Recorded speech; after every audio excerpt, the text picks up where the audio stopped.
Yaqin henivîsî destpêk dixwînim ev yek mînanê nexweşiyê ye. Çi dikeve dest min, çi bi ber çavê min dikeve dixwînim. Rojnameyan, pirtûkên dibistanê, afîşan, her tişt kaxeza ku li kolanan lê rastêm tarîfeyên xwarinê, pirtûkên zarokan, hema çi tiştê çapkirî hebe. 4 salî me şerhê nû dest pê kiriye. Wê wextê em li gundekî piçûk dijîn ku ne îstasyona trênê, ne eletrîk, ne av û ne jî telefon lê heye. Tekane mamosteyê gund bavê min e. Ji pola yekê taya şeşan di heman polê de dersî dide her astê. Hewşa dibistanê ya lîskê bi mala me ve ye û pencerên wê bi hêl hewqa dêya min ve vedibin.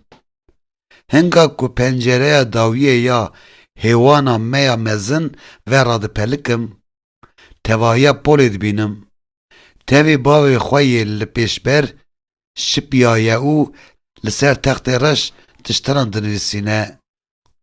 Her bêhna temeşîrê ya hubirê û kaxezan, ya hêminiyê, bêdengî û berfê ji odeya bavê min tê, havînan jî welê ye.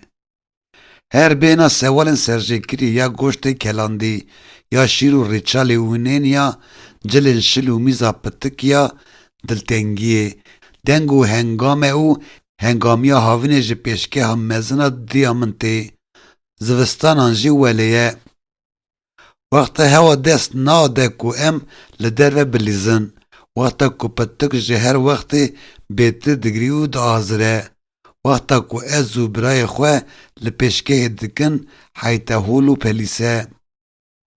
Diya min bi nêta cezakirinê me dişîne cem bavê min.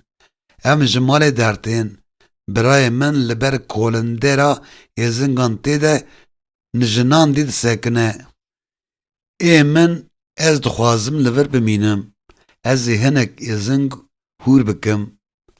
Temam. Wê yadê kêfxweş bibe. Hewşê derbas dikim. Diçim hêwana mezin. Li ber derî disekinim û çavên xwe ber ra ber xwe didim. Bavê min dibêje virde were. Nîzikê wî dibim. Bi dengekî hêdîka di guhê wî de dibêjim. Ceza diya min. Tiştekî din tune. Ji min dipirse tiştekî din tune. Çimkî carnan diya min jê re notekî dişîne û bêyê ku ez bêjim kirt, wê notê radestê wî dikim. Yan jî hew gotneke diya xwe neqlê wî dikim. Doktor, acîl û carnan jî tenê reqemê 38 yan 40. Ev tev ji ber pitik e. Lewra her tim nexweş dikeve. Ji bavê xwe re dibêjim. Na, tiştekî din tune. Pirtûkeke resimkirî dide min. Here rûne. Diçim dawiya polê.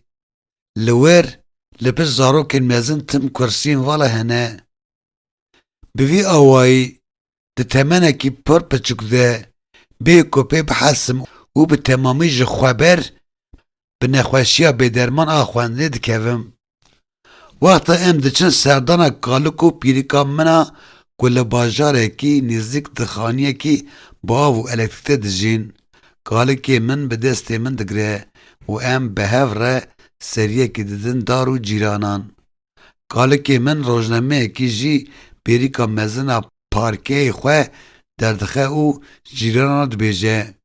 Binêrin, guh bidin vir û ji min re dibêje. Bixwîne. Dest pê dikim dixwînim. Bi herikbarî, bê şaşî û wekî min jê tê xwestin rewan. Ev şanaziya kalikê min û pîrika min li hêlekê, nexweşiya min a xwendinê bêtir ji min re şermezarî û kêmxistinê bixweretîne. Tu tiştî nake, hew her tim dixwîne. Nizane tu tiştekî din bike. Pêm jiroya herî pûç û bêkêr ev e. Zexelî ye ev û ya herî girîngtir jî li şûna tim dixwîne. Li şûna çi? Gelek tiştên hê kêrhatîtir hene, mane wer. û niha jî serê sibêhan wexta mal vala dibin û her der û cîranên min tev de diçin kar û barên xwe, ez xwe hinekî sûcdar hest dikim ku li ser masaya pêşkê diedilim û bi saetan rojnameyan dixwînim. Li şûna malpexeşkirinê yan şûştina firaxan ji do şev mayî, yan kirîna asûkên malê, yan jî şûştin û ûtîkirina cil û bergan, çêkirina rêçalê û yan kekan. û ya herî girîngtir jî li şûna nivîsandinê. Nivîs a gota Krîstof, wergiş Fransî, yeqîn he.